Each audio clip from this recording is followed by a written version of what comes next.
Hello, everybody, and welcome to Stages of Sound, where we talk about video game music. Or welcome back to Stages of Sound if it isn't your first time. Damn it, I wanted to keep it consistent, and I already screwed it up. Something I love about listening back to our intros so far is that all of them have had a hiccup of some kind. Usually it's me just forgetting how to speak, but other times it's just like forgetting how the format works. This one was pretty small. We can move past it. Everybody can agree that this was just a fine intro, and we'll move on. Today we're talking about Hallownest, released in 2017. I believe it was February 24th. No, that's Valentine's Day. Really didn't release that. That is not Valentine's Day.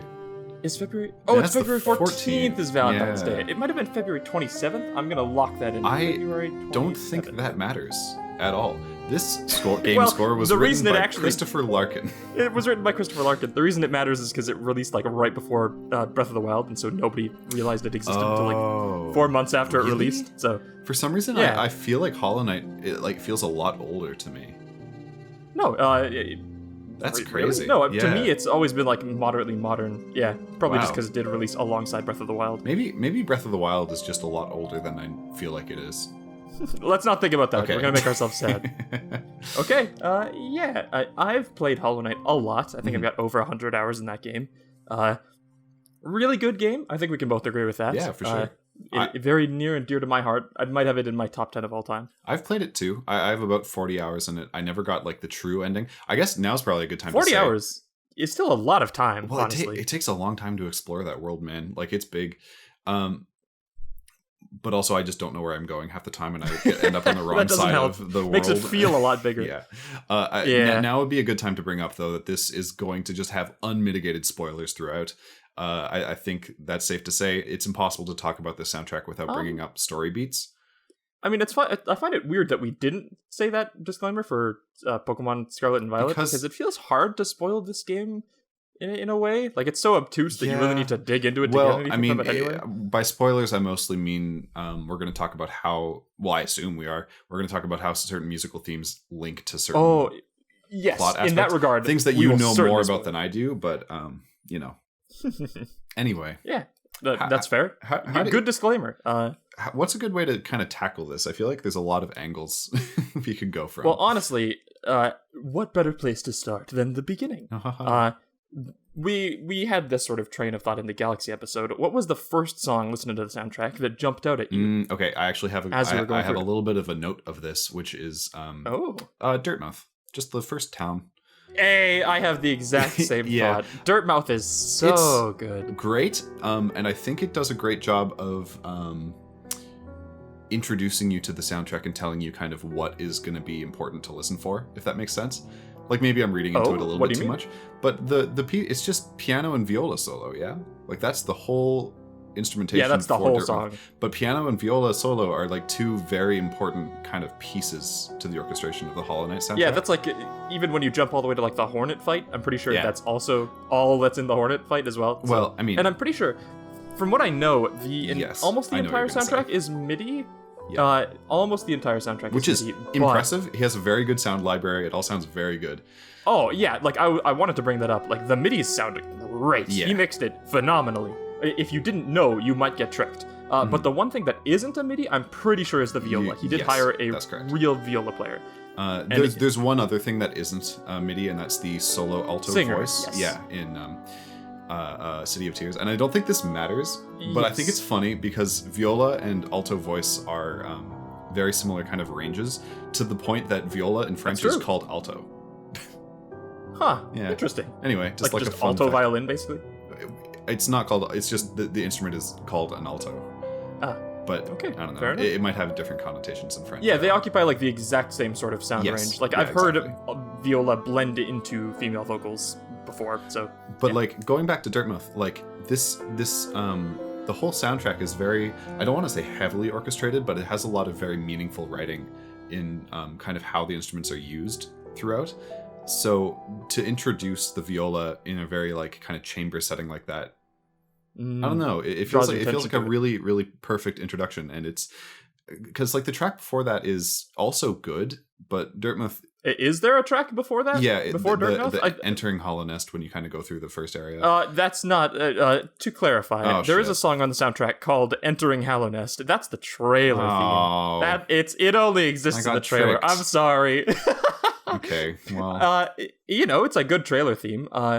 The only song that plays before Dirtmouth, I think, is the title theme, Hollow Knight. Which is at the end of the playlist for some reason. I was like, where is it? And then it played after the final boss. I'm like, okay. Anyway. OSTs are a funny thing. I mean, the makers of the game made these playlists, so it's on them. And the other one that plays before is like the intro cutscene, but that music isn't really anything. Although, I want to give a special shout out to the music that plays specifically when the knight first appears and like goes and jumps off the cliff. Those little piano chords are very, very beautiful, and I'm pretty sure they're a motif that gets repeated in like the ending cutscene, something like that. And it's just soft and subtle. I like it, but it doesn't super stick out. Like Dirtmouth is basically the first real song that you hear in the game that isn't the file select theme. And I think it's basically perfect. And that also contrasts a little bit with, I don't want to get negative so quickly. I love this soundtrack and this game. But one of the things that I actually do have a little bit of a problem with is the Forgotten Crossroads. I like the Forgotten Crossroads. It works when you're in it, but it really isn't a standout. And what I think is if this is the first like major area, and Dirtmouth you're gonna spend like 5 minutes in max when you're there. The Forgotten Crossroads, you go back could spend to an Dirtmouth hour all there. the time, though. You do, but what I mean is, as a first impression, it doesn't matter quite as much as the Forgotten Crossroads do because you're spending so much more time in the Crossroads. Sure. And it's not a standout track. It's great ambience, but like that's sort of all it is, and it doesn't really even feel like it's trying to be more. So, what I know about the Forgotten Crossroads is a lot of people drop the game there because they get lost or confused. The first time I played, that's where I stopped, and I think I didn't get to the false knight, and I just was like, whatever. Yeah, you just sort of wander around and get lost. Or I did beat the false knight, but I didn't get the like thing that you need to get to Green Path, and I was like, whatever, and then I stopped. Right, and like, in my mind, I hear a lot of people that drop the game right there complain about like the tone, for example, like, it's all just like gray and dark and it's not even very interesting. I don't think the Forgotten Crossroads ambience helps with that. I think it just sort of contributes to that like lost and solemn tone. If you had like, even if we just compare it, jumping forward a little bit to Green Path, the Green Path OST is a far cry better, I think, both at setting the tone and in terms of just being a standalone music track. Sorry, I feel like I've been kind of zoning out for the past few minutes because I got caught on something that you said early on, which was like the music that plays in the initial cutscene and how it was kind of whatever. Oh, and you're trying to go back to it? Isn't that like the first statement of like a theme that's in every single track in the game?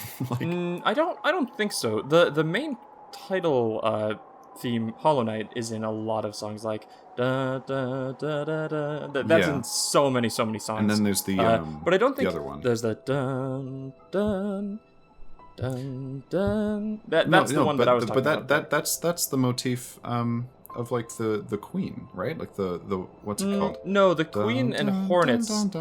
Yeah. Yeah, but that's not the same as those chords. It totally is. It's the first like opening interval to that.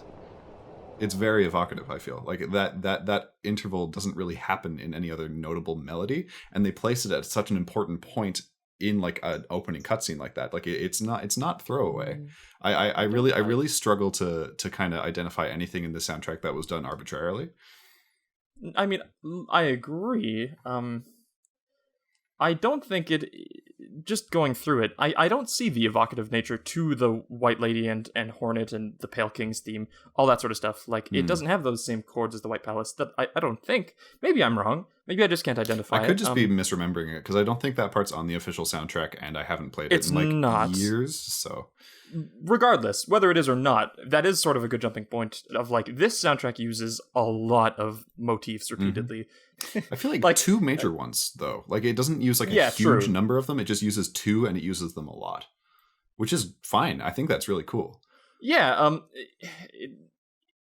I am sometimes have issue with that, but like here they really use those themes very, very well and in different ways. Like for example, like the main Hollow Knight motif that we were talking about before is present in a lot of different songs, from like the Sealed Vessel to just the fungal wastes when you're going around. It'll like play very lightly on the strings. Sorry, remind me. Sealed Vessel is the sort of final boss fight? The Hollow Knight fight, yeah. Okay. I mean, we gave a spoiler warning beforehand. It's the Hollow Knight fight. Yeah.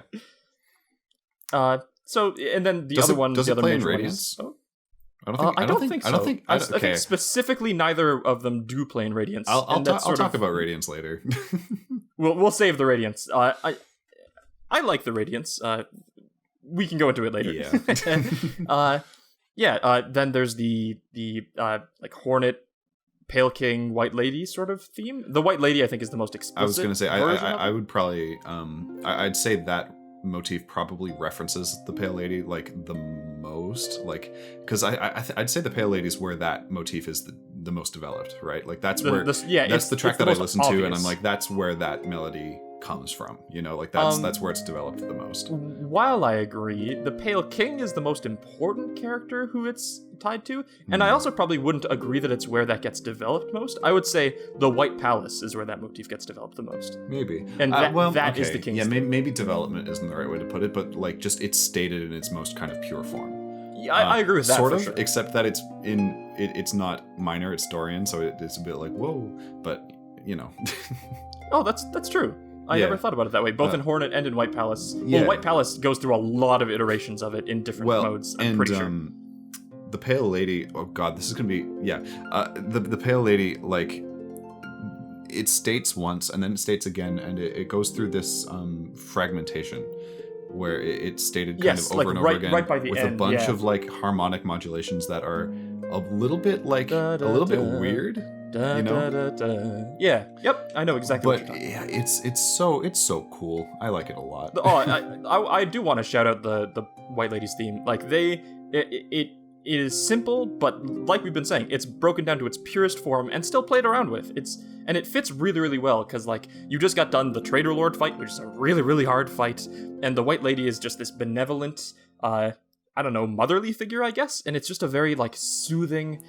But not Traitor like Lord. I forgot about that. That's like the Mantis guy, right?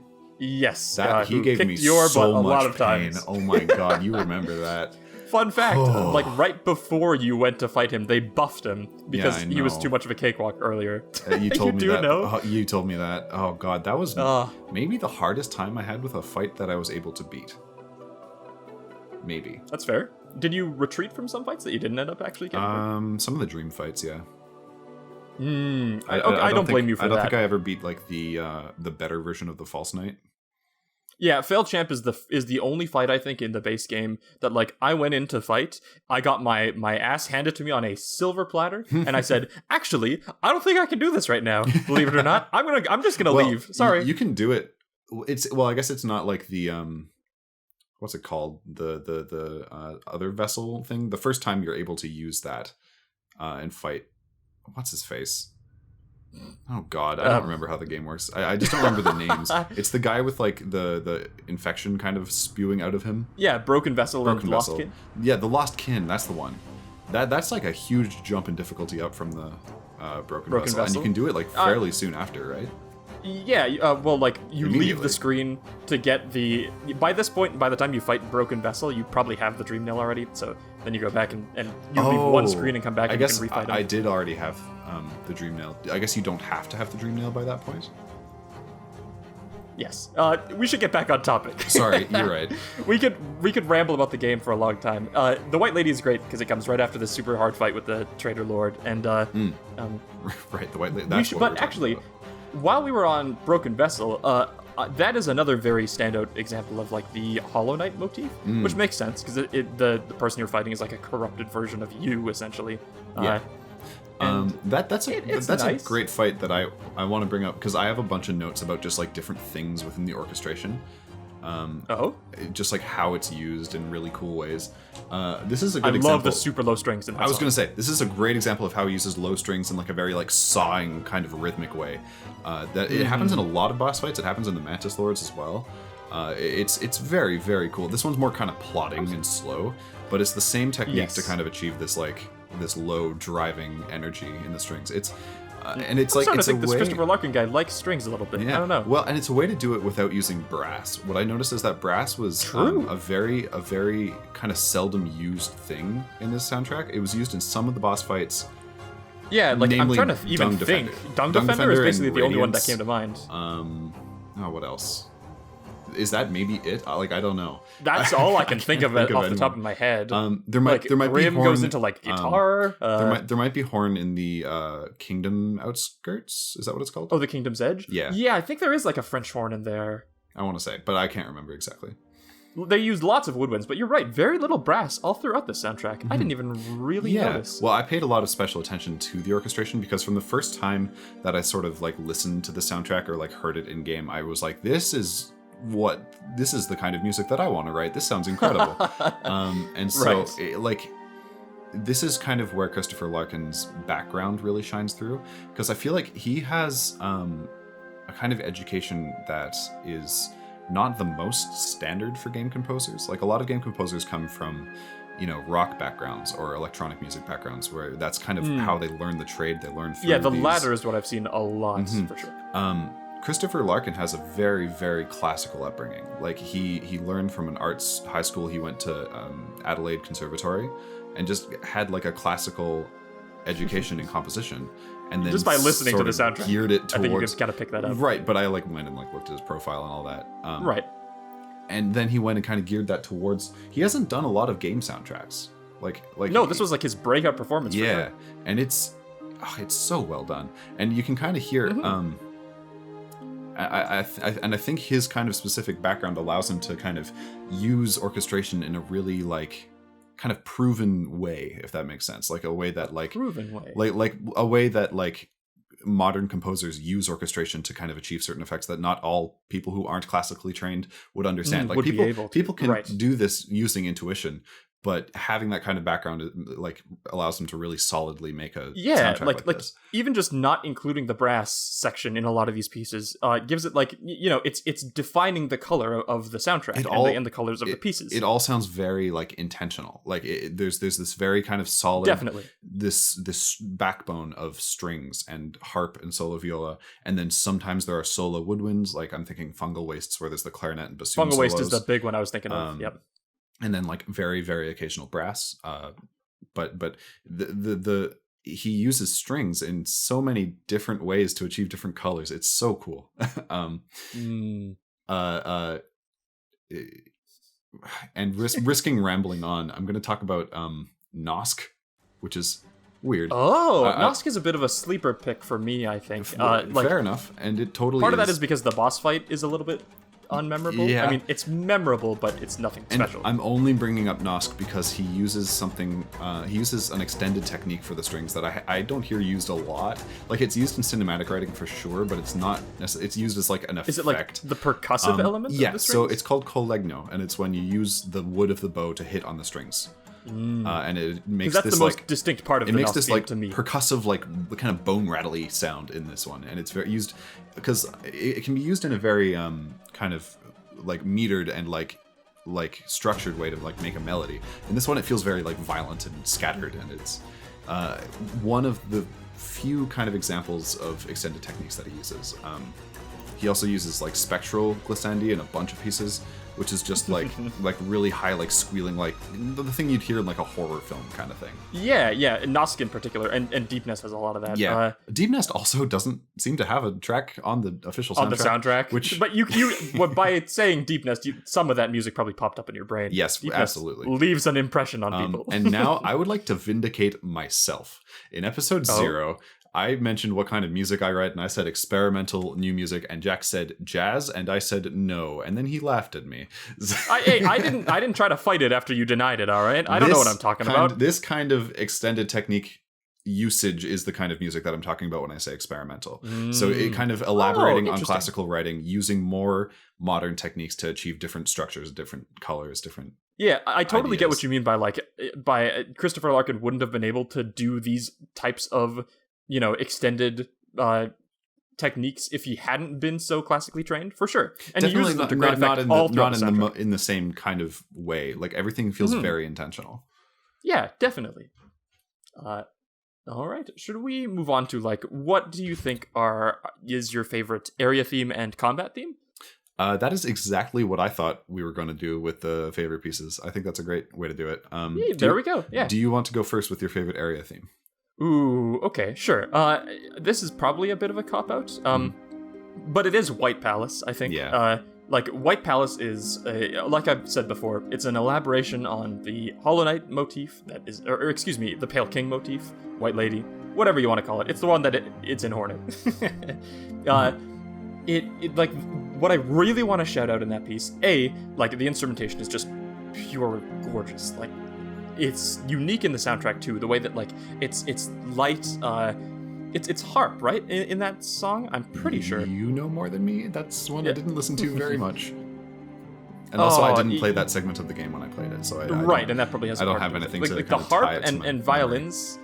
The harp and violins in that piece are so beautiful, and what I really do want to shout out is that it uses a lot of slowing down and speeding up. Just I'm sad I don't remember the musical term for that, but just as they're playing, they sort of, and I know that's it's just kind of playing, rubato, I think is the word you're looking for. Where you just slow down and speed up as the flow of the song dictates, measure by measure. It's not like a metered tempo change. It's just feel and and it really it lets you savor all the different iterations it's going through of this one motif, because that's basically all the song does throughout it, except for when it gets to the descending part of the song, where it just goes through not arpeggios, because arpeggios are up and down, but is that right? How do you mean? I don't know what you're talking about. Just there's a middle section of the piece where the piano just does these descending runs that. I mean, an arpeggio is literally just a chord that's broken apart into its different notes. Right. Yeah. That's pretty much what is going on here. Either way, it's my pick for the most outright beautiful track in the game, and it is a lot of those subtle touches that do it for me. Sure. Yeah. That's and yours? That's a great pick, and probably a fairly standard one, but that's fine. Hey, I don't think I'm going to be honest. I don't think there's a standard favorite area theme in Hollow Knight, because I'm going to be honest. They're all fantastic. Almost literally all of them, except probably the Forgotten Crossroads, are some of my favorite tracks in the whole game. So, even Deep Nest could be someone's favorite track, and I could understand that, I would understand it in the context of the game, at least. Yeah, okay. Most of the time when I'm voicing opinions here, it's about how it relates to the gameplay, and not what I just listened to it on its own. Well, actually, in that regard, before we move on, do you know the context behind the White Palace, Mackenzie? Isn't it really hard, and there are buzzsaws that make a lot of noise? A lot of noise, and they just drown out everything. I remember looking at the comment section on a video when I was listening, and I was like, this doesn't sound right. I don't hear the ree of the saws, and I'm like, what? Yes. So I'm gonna also highlight White Palace as a song that's probably better when you listen to it in the OST than when you hear it in game, but it's still it's almost funny in game, just the sheer contrast of this most beautiful track in the game paired with a Super Meat Boy level, essentially, is what it is. I wonder if Christopher Larkin knew what he was writing for. I don't think he did. I really don't think so. I think he was given the template for the White Palace and told to make a very serene sort of song. Did not know that it was going to be this hell gauntlet. Yes, that's awesome. It still works. Well, if I'll take this opportunity to jump to my favorite area theme. Please do. And I've already touched on it. It's the Fungal Wastes, which is... Really? Yeah, it's kind of... I feel probably not the most common pick for that. Is it your bassoon bias talking? Yeah, I literally have on my notes written... oh god, where is it? Sounds silly, but I'm a sucker for bassoon and clarinet solos. That's exactly what it was. Literally just exact. Well, I think it's just the perfect example of how the orchestration in this whole soundtrack is so well done. So intentional. It just sounds like it could just be a piece of orchestra music. It just, I don't know. And it also just feels very fungus-y, something about it. The percussion, I think it uses probably like a xylophone or something. I can't remember exactly, but it just sounds very mushroomy, it captures I agree. And I also really like there's a touch where when you enter the Mantis Village section of that piece, the harpsichord comes in.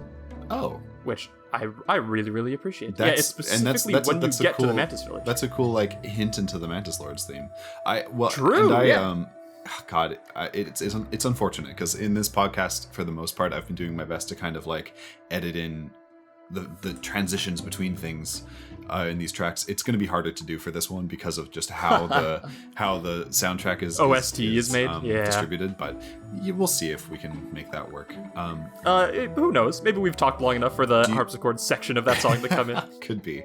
I don't have anything really profound to say about the Fungal Wastes other than very well written solos and orchestration. It's a little lower key than the others, but that works just fine for the Fungal Wastes. Great. One thing I will say about it is that I feel like it's probably the weakest use of the main Hollow Knight motif.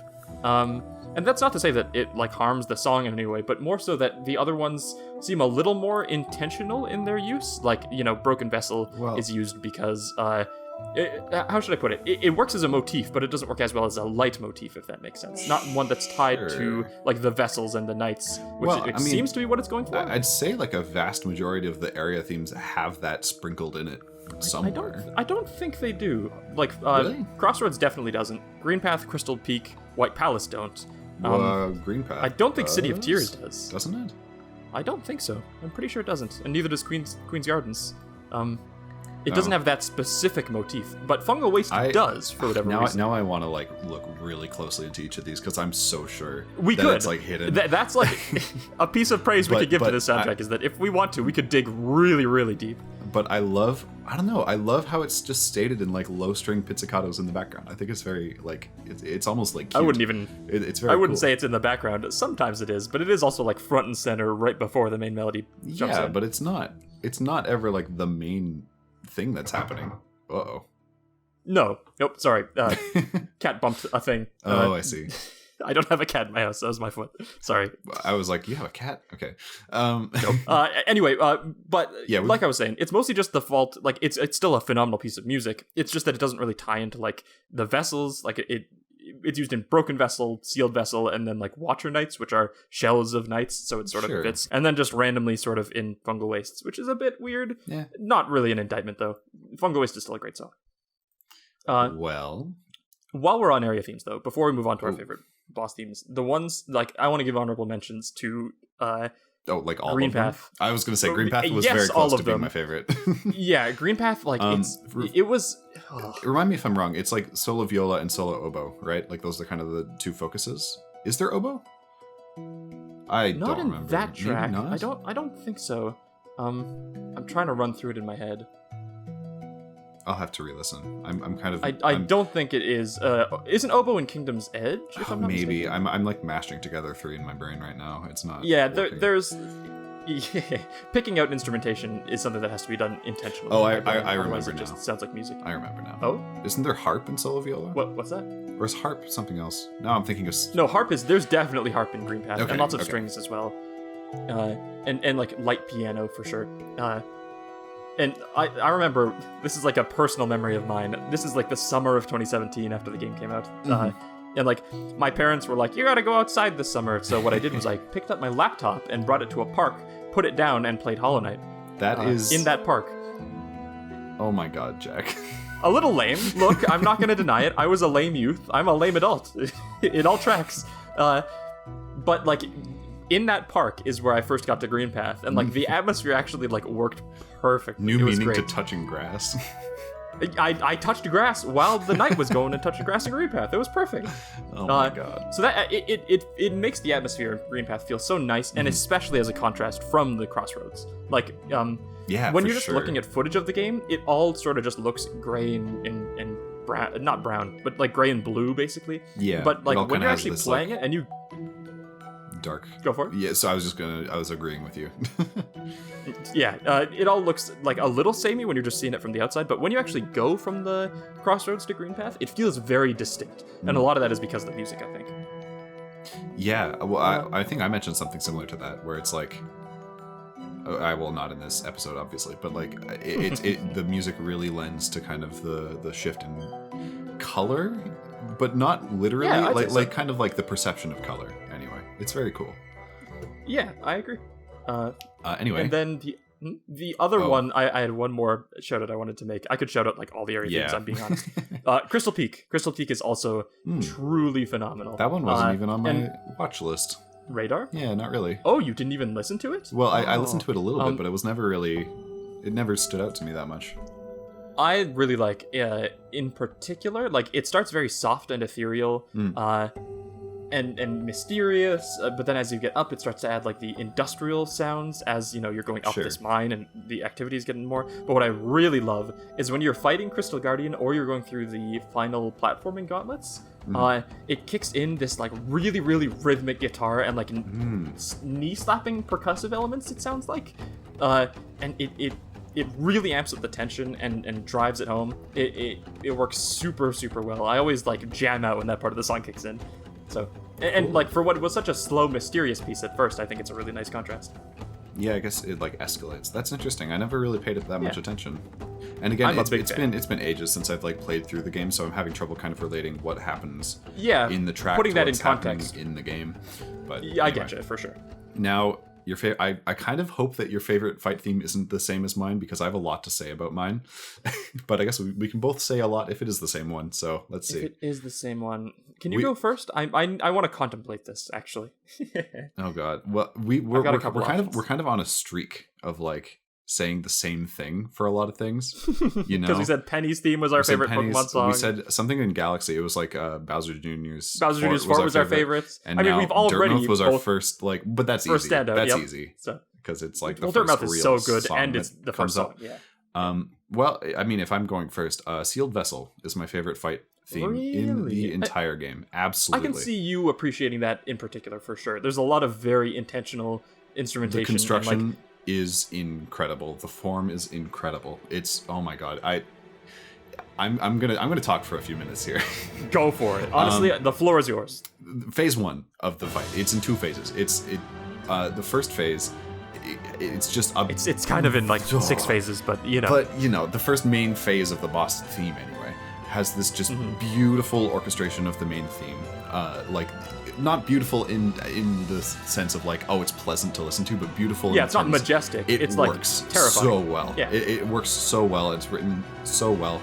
The low strings, it uses that kind of sawing that he likes to use to kind of have that like in Broken feel. Vessel. And exactly. Broken Vessel is very linked to this boss as well, so that works just fine. And those low strings are just under some of the best string writing I've ever heard. It's so hard to put into words, but it's just so well constructed. I am hearing it in my head, and I'm sure the audience is hearing it in the editing as we speak. And then I'm hoping it's at that point in the track, but there's also just orchestral chimes and brass hitting important beats, like, behind the strings. The brass is hard to notice. It's not obvious, like, it's not like blaring brass or anything, but it's like trombones kind of like filling out the harmonies. And they're just hitting it, like, not like on the downbeats or anything, but like with, like, you know what I mean by like orchestral chimes, like tubular bells, right? Like those, like, yes, yeah, it hits at like very important points, and then you hit this like this really, really jarring transition with just like these orchestral hits and just silence between them. Exactly. Yep. Yeah, and then, like, you know, little filler like low string like runs in between. And then it transitions. And then the piano comes in. Oh my God! And then it transitions to the second phase when he kind of starts like stabbing himself, and it's winding towards the end of the fight. In the actual fight, it's not going to transition as cleanly as it does in the soundtrack, but that's just because, like, it fades into that at a measure break once you've got his health low enough, you know. And it's probably not going to fade very well in the editing either, because we can't line it up perfectly. No, that'll give you the authentic experience of experiencing it in game. So there you go. But the second phase is something about that kind of piece of music really, really resonates with me, like, artistically. I don't know why. It reminds me of like a Baroque kind of chaconne, like this really slow. It might not be triplety or anything, but just these like slow chords that like just kind of meander, you know, like they're very the gravitas is all there. It's very like heavy sounding, but it feels like they're like struggling but not actually going anywhere. It's not resolved. It's very restless, and this is I'm gonna cite 8-bit music theory in this one because I did kind of look at it through that lens, but it's not like a clean like 8 or 16 bar theme. It's lopsided, so it never really feels like it lands metrically or harmonically. Right, I know what you're talking about. Yeah, it like picks up a little earlier than you expect, and it just like it never fully resolves to anything. And then on top of these like kind of plodding, heavy chords, there's like a solo viola melody that plays just the main theme, like the dun dun, like along with the chords. That definitely that slowly gets right built note. up more and more as you go. Yeah. So that one plays along with the chords, and then there's another solo viola, which it's the same player. I thought it was a violin for a long time, kind of like the da, da, da, da, I know exactly what that bit at the top. I think it's viola because you can hear that it goes quite high, but it reaches this kind of pained sounding register that you can't get on the violin until you get to a much higher note. So I think it's the viola's highest string just being kind of pushed to the limit, to kind of reach this really like pained, straining sound at a register that fits with the rest of it. And then it just keeps building and building. And more parts get added, and the vocals get added. The choir right when you're right at the end. Yeah, I think it's pretty clear to see just based on how much I've had to say on it compared to Fungal Waste. This is my favorite track in the entire soundtrack, like bar none. I don't blame you. It's just like something. It's specifically like when the second phase begins. There's this just feeling that I don't get anywhere else in the soundtrack. And it works especially well because of how grand that first stage was, where it felt like you were like, it's a grand showdown against the ultimate enemy, and it's building so high, and then it just all sort of fades away. Right? And you see the tragedy beneath it all. Yeah. Anyway. And this, like, my first ending that I got in this game, like, you got the just regular Hollow Knight ending. Yeah, right? I got like I think the neutral ending. I don't. Yeah, you would have got the one with Hornet sealed inside as well, right? Yes, that's the one I got at first as well. Where you just don't dream nail the final boss and just let Hornet die instead. Idiot. What is she doing in there? She's dying. You supposed to? Oh.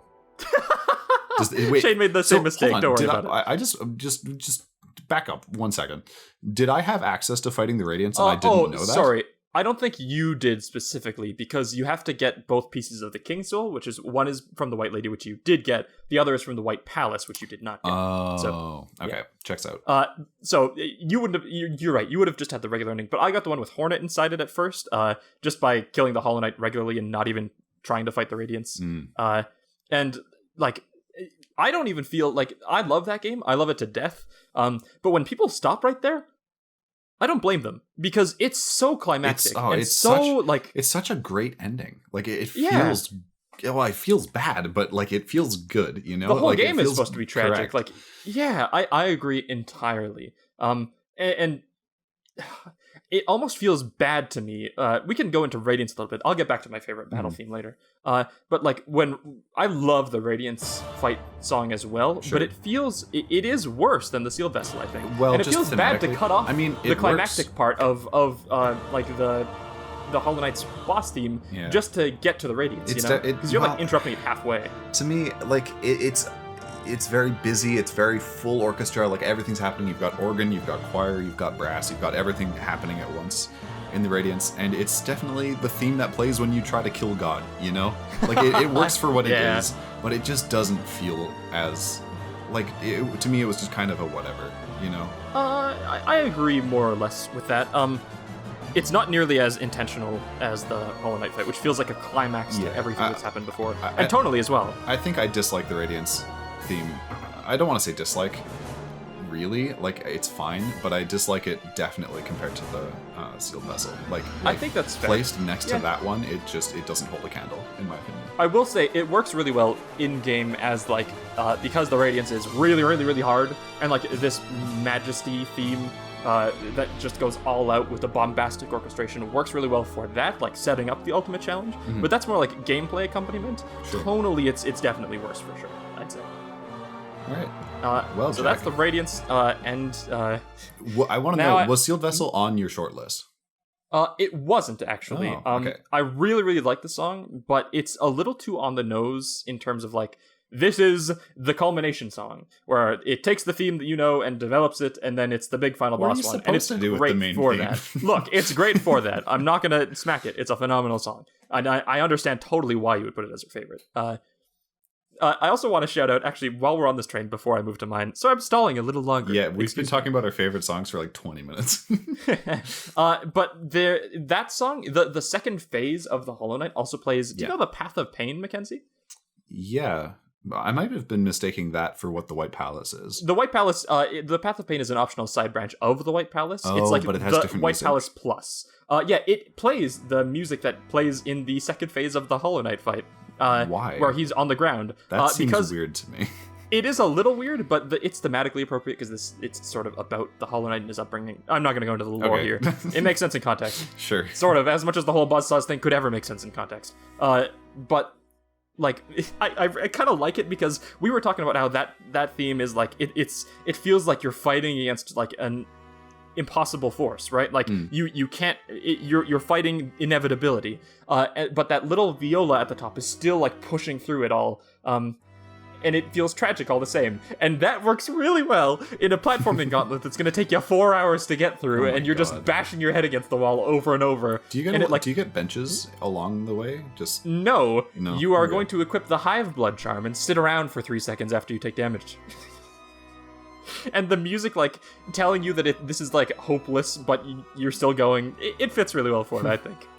Yeah, again, sort of like how the White Palace is like, silly innately, despite the beauty. This is sort of silly despite the tragedy. Gotcha.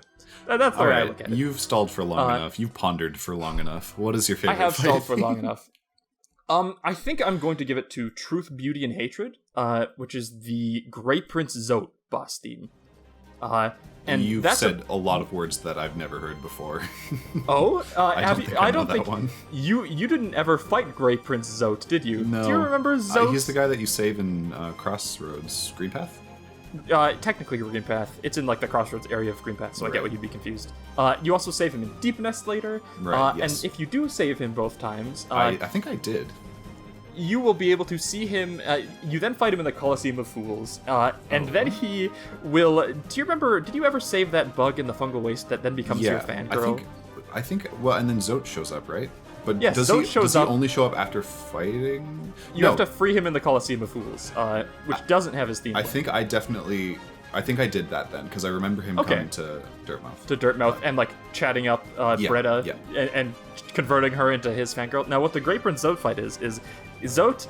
This is the image that Zote has given Bretta of what he's actually like. Mm-hmm. So you go into Bretta's delusion of her beautiful Grey Prince Zote, and you just fight like this. You dream nail her to get to this? You dream nail her, like a shrine she's made in her bedroom of what.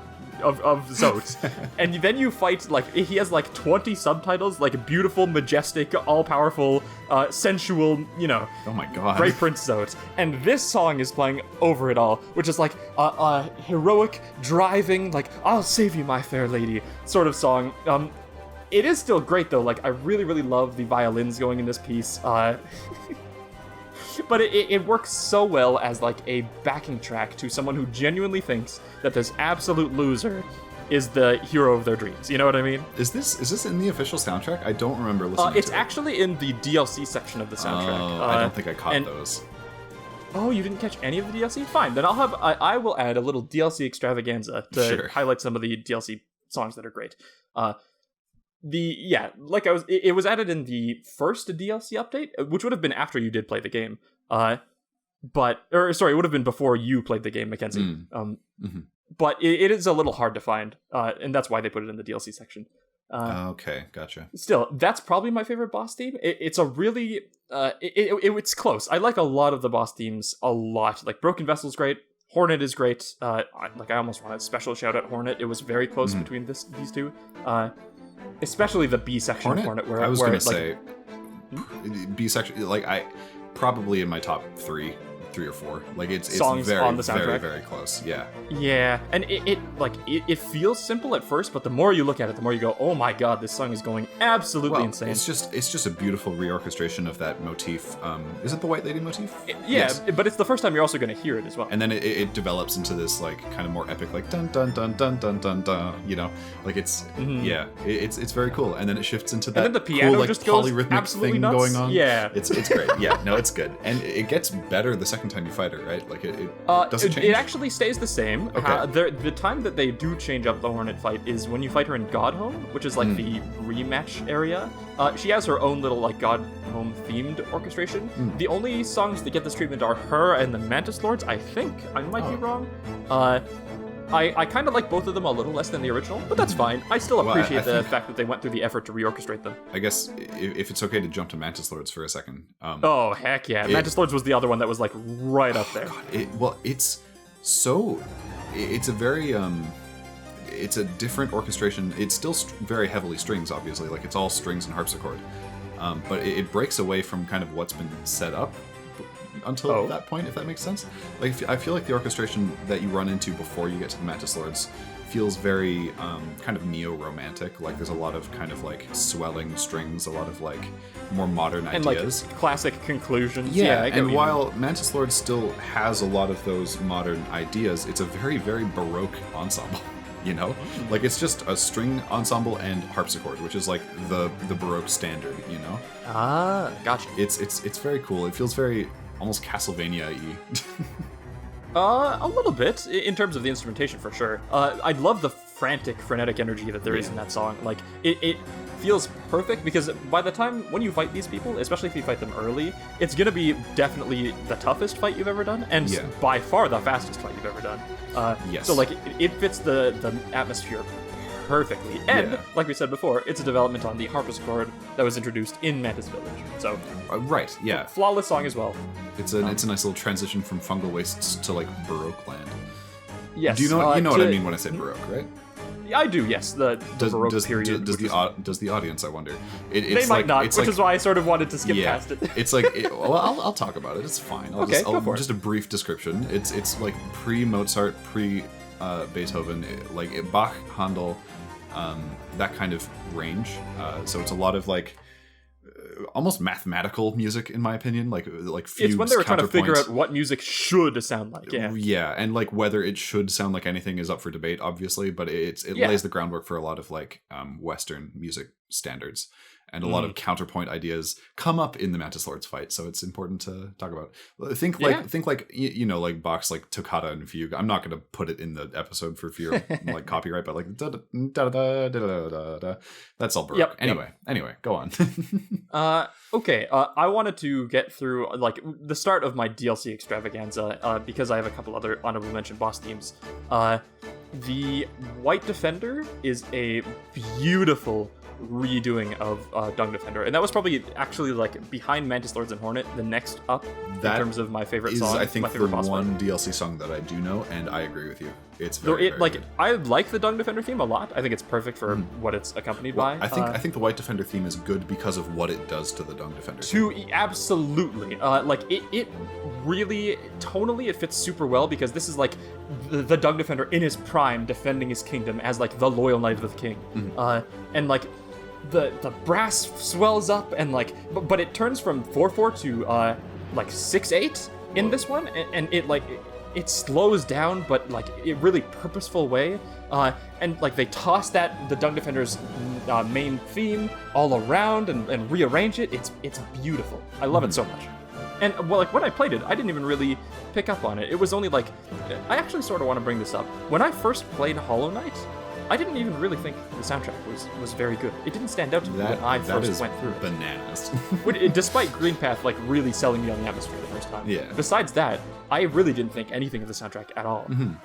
It was only after like a second playthrough and like really taking the time to listen to these tracks that I understood just how beautiful, like almost literally all of them are. Yeah, for sure. Well, okay. In terms of Dung Defender, they're very similar. I think the White Defender and Dung Defender they're very similar. Like they're similar melodies and all that. Dung Defender has kind of a sillier instrumentation, if that makes sense. Yeah, it feels like a sparring match between It still uses partners. horn, but in a different kind of way, like a more like, I want to say flamboyant, almost. Yeah, I get compared to White Defender, and it uses chromaticism in a way to kind of evoke like a lightheartedness that isn't there in the White Defender. What I describe it as like Dung Defender, it sounds heroic in the way that like a cheesy superhero is heroic. Mm-hmm. White Defender sounds heroic in the way that like a knight who's actually going to go and die in combat sounds heroic. Sure. You know what I mean? For the sake of the listeners, I think for this section I'm going to play the Dung Defender theme first, and it's going to then switch to the White Defender theme, just so you kind of have an idea through it. Yeah, of what you've that's been listening reasonable. Yes. Yeah. So that I like a lot of the DLC songs. White Defender is probably my favorite of the ones that were added, and the last one of the DLC that I'll highlight here is Nightmare King Grim. I'm surprised that you didn't go looking for this one, Mackenzie, because it's pretty noteworthy and notable. Like the Grim Troop overall, I really like the vibes they've got going on. But Nightmare King Grim goes like full heavy metal with it. I just realized I must have played the game post DLC because I remember them. Yeah, you did part of the Grim Troop. I think I didn't fought do the whole thing. Like the first fight against the guy or something. Yeah, I just don't remember the music. I like it. It's like got like a very vampire classic sort of vibe. I like that we've referenced that twice. Twice now. Yep. Yeah, and like the regular Grim fight is very like stately and I don't know, principled isn't the right term. That doesn't mean anything in music. What am I even talking about? But it feels very like structured and like he's putting on a show for everybody because that's literally what the context of the fight is. But then in Nightmare King, it gets like not thrash metal, but like it layers on a whole bunch of like super hard rock instrumentation on it as well, and it fits very, very well for this like top 3 hardest fights in this insanely hard game by the end. So is that? Oh wow! Nightmare King Grim is nutty, like super, super, super hard. So I think it fits really, really well that they throw this unique instrumentation on right there at the end. Sure. Well, I think it's time for closing thoughts. We're at minute 53 at the moment, unless we have some cuts. Do I have? Well, before we get to closing thoughts, sure. let's. Do we have any more miscellaneous tracks that we actually missed yes, that we want to talk about? Yes. I do have one. We should run through those. So the things I've kind of been focusing on is when he kind of breaks away from the standards of the orchestration. So breaks away from the structure of like strings with some accompaniment and winds and percussion. That's kind of like what I mean by like the default, I guess. Right. One really, really striking example is a Soul Sanctum, where you just jump straight into pure organ. It's all organ, just organ with different colors, different stops. And I can't say if it's the first time you hear organ by that point, but it's definitely the most like in your face organ. I'm gonna say that it is. I don't think like it's not very prevalent in other parts of the soundtrack in general. Mm-hmm. And you're likely to run into the Soul Sanctum like before you see anything else like that. So yeah. I mean, I think the standard path is like Green Path, Fungal Waste, City of Tears into Soul Sanctum. Does that make sense? And then you have a branch into like 30 different other directions. Yeah, exactly. But that's the standard start. Yep. Yeah. I would say maybe not the most notable track on its own, but just because it breaks the mold like especially, that. It's also a reorchestration of the City of Tears in general, which does work really, really well for it, I think. Like it turns it into a minor version of the song, plays around with it a bit, tosses that main part around, all while having that organ keeping on that drone in the background. I think it works great. To jump back, this is sort of like a jumping off point from what we were talking about before with the Soul Sanctum. I'm gonna be honest, I think I prefer the way that the City of Tears is used in-game, as opposed to how it's used in the official soundtrack. And I want to preface, I think the singer in this song did a great job, overall, but I think that the atmosphere that they nail when you're first descending into the City of Tears, like we said, it's one of like the first places you're going to go to overall in terms of the game. I don't know, it'll probably be like hour 10, which is a long time for most games, but you're just getting started, buddy. 10? That's I guess if you don't know, I guess if you don't know where you're going, you kind of make your way. You can get there in like 20 minutes if you know what you're doing, right? But, overall, like when you are descending through it at first and you emerge from the side after going through this like you see this huge statue, and all of the buildings are super different from anything else you've seen, and the rain starts coming down through the glass, and you descend this elevator, and the rain starts pouring more and more heavily, and then like the choir picks up as you get down in there. It's not like the solo vocalist, it's the full choir. Yeah, and which is MIDI, but it's very good MIDI. It is MIDI. I don't know, it works really, really well. I don't care that it's MIDI. It sounds great. Choir, I think, is the hardest thing to emulate electronically. I think he did a great job with it. Yeah, and like, some of that is lost when you're doing that in the original soundtrack. I don't think it captures that feeling of like revealing the grandness nearly as well, if that makes sense. But that's not to, I really do like, because what they did is the singer is used as one specific like spirit. It's for Marissa in the bathhouse, who sings to you as a ghost when you've got the dream nail. And that's just like in one room. You don't hear the OST of the City of Tears at all in that room. She's just singing it to you on her own. And it's great. It's a nice little moment. But cool. In the soundtrack, they layered that onto like the whole song. And I think it doesn't work quite as well. That might just be me. That's my take on City of Tears. I do still love it. I can understand why they did that for the official distribution, because otherwise it would be like a 10-minute song. I mean, I agree for sure. I understand it, but that doesn't mean. And I think I still do prefer the in-game version. Maybe without the gameplay, the development wouldn't be nearly as interesting, because you don't have that kind of sense of exploration when you're just listening to a piece of music on a album. I agree with that for sure. But, yeah. Anyway, I see what you mean. Okay. So City of Tears. Wait. Hang on. No. Do I have anything else to say? Do you? I might not actually have anything else to say. I think that City of Tears thing was the last thing I wanted to get off my chest. Sick. Okay. Now it's time for final thoughts.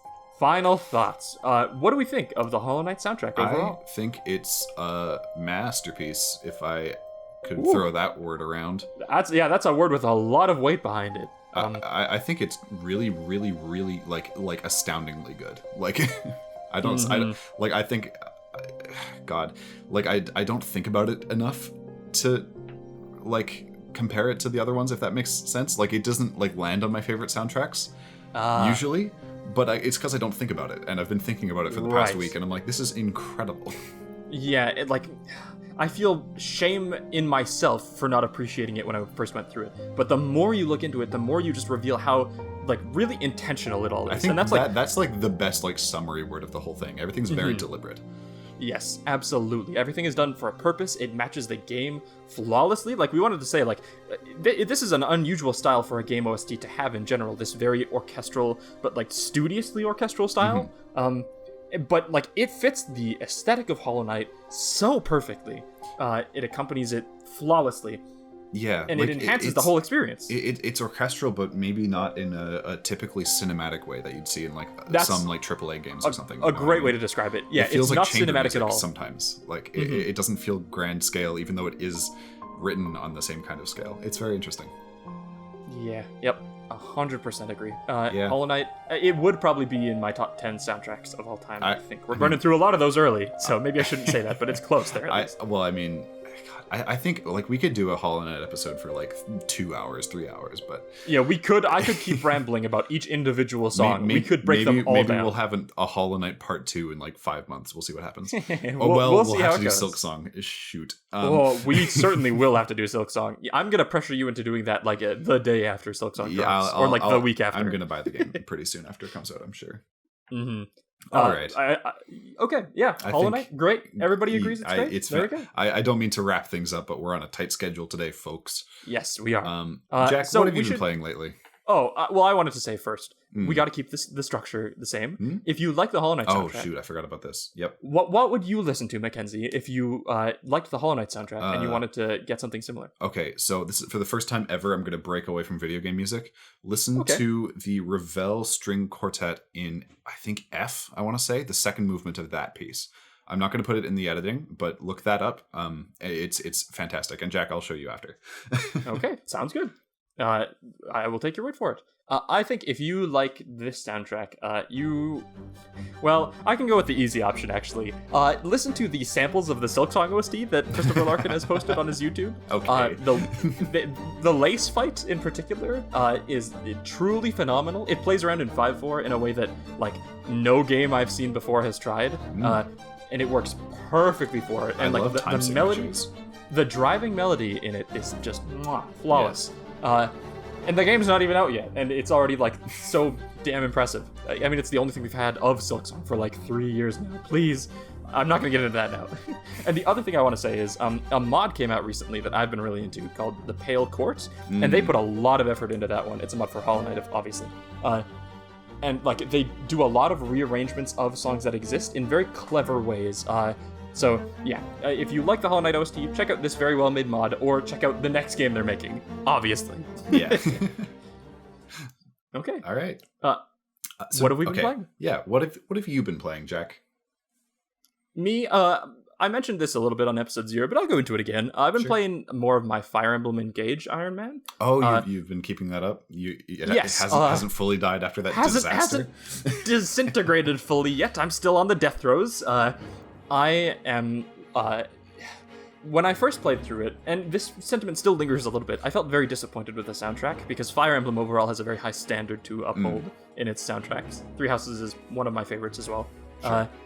But over time, it has grown on me to a degree. It's not quite up there with a couple other Fire Emblem soundtracks still, but like I can really appreciate some of the songs they put in there. They really go for like what I heard is that each main area of the game, there's like 5 distinct zones to the world, was handed to a different composer to arrange, and I do quite like that variety in styles. I think they pull it off quite well. I like basically each of the songs they introduced in those areas. So yeah. Fire Emblem Engage, I think it has impressed me. Soundtracks with multiple composers, it can kind of go in a few different ways. Like, it can be very well done if they communicate in a very good way and they work together to kind of have a similar feel, but it can also kind of disintegrate a little bit depending on the... It can. Like, I think I'm going to call back to, like, because I don't work on it as much anymore, but when I was working on Crypts and Creepers, the project for Minecraft that Ross O'Donovan was doing that I brought up in episode 0. There was a lot of creative clashing. Well, the thing is, for the first like week or so, there were about 12 or 14 composers that he had brought on, and I was one of them. And it was a kind of a big team, but it was like small enough that we could kind of have we could discuss and kind of have an idea. Yeah, you could have your own voice. Approach it. I think there's something like 30 to 40 people in the audio team now, or audio team, quote unquote, because I think he just added more people that applied, and it gets so hard to manage that many people to have anything consistent. Like, it's tricky. Yeah. I getcha. I think them splitting the Fire Emblem Engage like OST up into these distinct areas to help it, like each person gets their own slice of it to work on, I think works quite well for it, and might help to mitigate that problem. I see. Cool. Yeah. It has impressed me over time more than it had initially. So congratulations, Fire Emblem Engage. This is like one of 2 things you've impressed me with, and 5 things that I want to bang my head against the wall over. Man. All right, Mackenzie, what have you been playing? So I've been binging the heck out of Mario 3. Which is maybe not the answer you thought you were going to hear. Oh, go into the Mario 3 soundtrack. That game is great. There's not a whole lot that I can talk about right now. It's very it has the building blocks of something great, and it's been developed for so many years into so many iconic kind of melodies that you've heard for decades, you know. But I think it's the first Mario game, I guess beyond Mario 2, that has like a bunch of different tracks that are all really good. Like, I can't think of one that's on there that isn't good. It's all really great. What I'm gonna say is I think the 1-1 level of that game isn't particularly standout. Sure. It introduces like the airship theme for the first time that's still used today. A bunch of athletic themes. Theme is super iconic. Yeah. The world themes are all pretty good. The ice one is kind of grating, but you know, whatever. But I don't want to think about that one. But you gotta put it like where it is in context with other NES games. It's insane. Like it's like really in terms of NES games, it's absurdly impressive for sure. Yeah. Anyway, that's what I've been up to. Mario 3 is great. Everybody should have played Mario 3 at some point in their life. That's my opinion. All-time classic. Jack, right. I think it's time for me to go to sleep for another week. That sounds good. Ditto. Yep. We will I'll be sleeping for 1 week, and we will reappear in 1 week to record our next episode. Yeah, in 1 week from now, we will speak again, for sure. That sounds good, Mackenzie. I'll see you on the other side, soldier. The joke is that we're recording another episode in like 10 minutes. Like right now. So to finish Tune in this, next time. Well, this is something that I forgot to do last episode. We are Stages of Sound everywhere that you can get your podcasts. We are on Spotify. We are on Apple Music. We are on, I think, Amazon Music. And we're on YouTube as well, but usually a little bit later. We upload every Thursday. Share this podcast with your friends if you think they like video game music. Yeah, sharing it around helps us get recognized and spread to more people. And throw a like or a follow on the podcast of your choice, and it all helps. We appreciate it. Also, we are on Twitter, Stages of Sound. Go check it out if you like Twitter. I don't know, it's kind of a weird thing, but you do you. Twitter is like, I'm not getting into this. Not now, not at the outro. It's okay. Exit stage. Next time. No. We need to do it next time. What? Next time on Stages of Sound. Next time is a weird episode. Yeah, we're going to do a boss fight extravaganza where we break down some of our favorite boss fights and what, like, the sorts of ideas a boss fight needs to portray. So, yeah, it'll be a little bit more, probably low-key experimental, but we're going to give it a shot, see how it goes. Yep. I hope you like fighting bosses. Absolutely. And of course you do. Who doesn't? Yeah. All right, everybody. Exit soundstage right. Bye! The right exit's closed. Actually, you're gonna have to go back out the front doors.